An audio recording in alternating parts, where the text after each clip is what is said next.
série, Flávio Fachel e William Torgano mostram a atuação dos luteranos no Rio Grande do Sul, com descendentes de europeus, de negros escravos e de índios guaranis.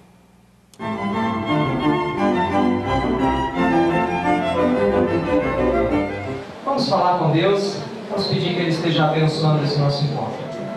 Uma bênção que ecoa há 15 décadas nesta região de pequenas propriedades em São Lourenço do Sul, a 200 quilômetros de Porto Alegre, no Rio Grande do Sul. Eles são descendentes dos pomeranos, povo agricultor que vivia da própria terra na Europa, na região onde agora é a Alemanha. Hoje, a lavoura no Brasil multiplica sorrisos, mas nem sempre foi assim. A mesma terra que hoje vê prosperidade já foi testemunha de um modo de produção que empurrou os descendentes dos imigrantes para uma situação de dependência. Durante 4 gerações, eles plantaram para os patrões, venderam para atravessadores, perderam a relação de liberdade que tinham com a terra. Hoje, 150 anos depois, a fé que os acompanhou nos barcos na grande travessia do Atlântico e que nunca foi esquecida, conseguiu começar a mudar essa história. Uma chegada cheia de esperança nas promessas de terra farta e de felicidade. Nas malas carregavam o pouco que tinham. Nos corações traziam uma fé incomum no Evangelho e na Igreja Luterana. As primeiras igrejas que chegaram no Brasil são igrejas que vieram a partir de grupos étnicos que foram trazidos para ocupar o lugar dos escravos. E esses grupos, eles se instalaram, trazem suas crenças, criam as suas comunidades e as igrejas começam a se desenvolver. A Igreja Luterana surgiu no século XVI na Europa, chegou ao Brasil com os pomeranos em 1824. Hoje já são 1 milhão de fiéis em todo o país. Sua principal característica é acreditar que a salvação vem apenas pela fé e não como resultado de obras e boas ações. Mas isso não impede a forte ação social da Igreja Evangélica de Confissão Luterana no Rio Grande do Sul.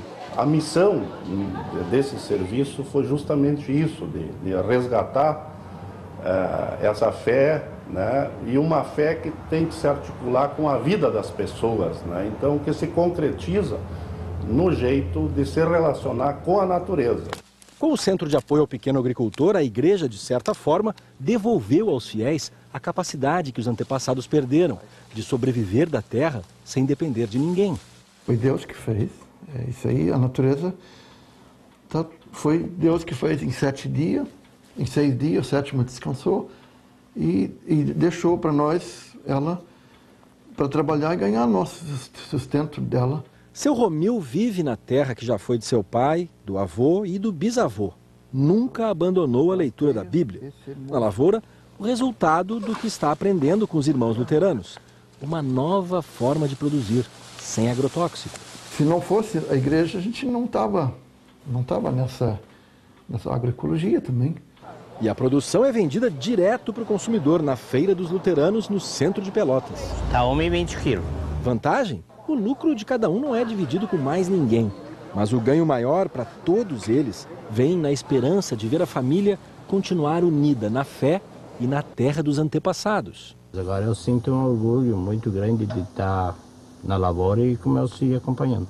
Eu acredito que daqui a 50 anos meus netos estão trabalhando aí. A igreja tem essa pretensão de criar condições para que as famílias tenham possibilidade de ter renda e de ter uma vida digna no meio rural. A alegria está no coração de quem já conhece Jesus. E ainda sobra para ajudar a quem precisa. Só tem aquele que já conhece Jesus. Depois do culto, moradores pobres da região recebem cestas de alimentos doadas pelos agricultores luteranos. A sensação de Deus está sempre junto com a gente, apoiando, ajudando. Estar com quem precisa. Os fiéis da Igreja Evangélica de Confissão Luterana no Rio Grande do Sul decidiram também estender a mão para mais gente que depende da terra aqui no estado.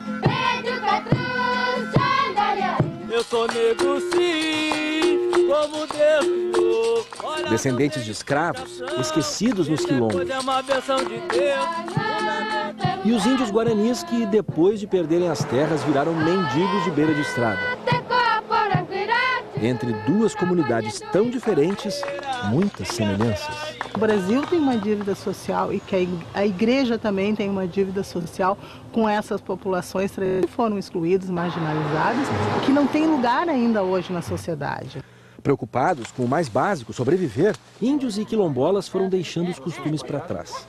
Agora, os luteranos ajudam essas pessoas a se reencontrar com a própria cultura, estimulando quem tem mais experiência a ensinar o que sabe aos mais novos. E o atado é só um atado, tá bom? Assentados na reserva indígena, estes índios tiveram sorte. Podem agora ensinar as crianças guaranis que seu povo vive da terra e que, apesar do que sofreram com os brancos, continuam a receber de braços abertos quem quiser vir ajudar.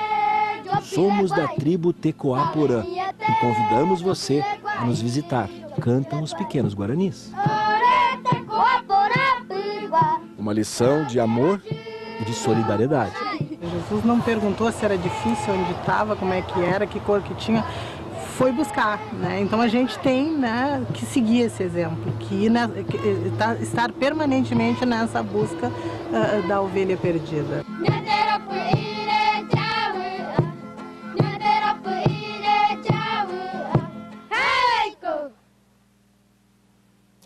Na reportagem de ontem, nós mostramos o trabalho dos batistas com crianças que foram afastadas dos pais pela justiça.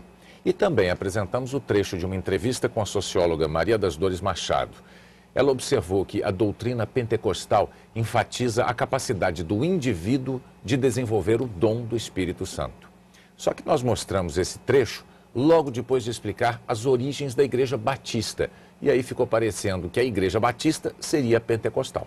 Mas isso não é verdade. A socióloga se referia a outras igrejas. Os batistas têm origem na Inglaterra no século XVII. Valorizam o batismo na idade adulta e adotam princípios comuns ao protestantismo.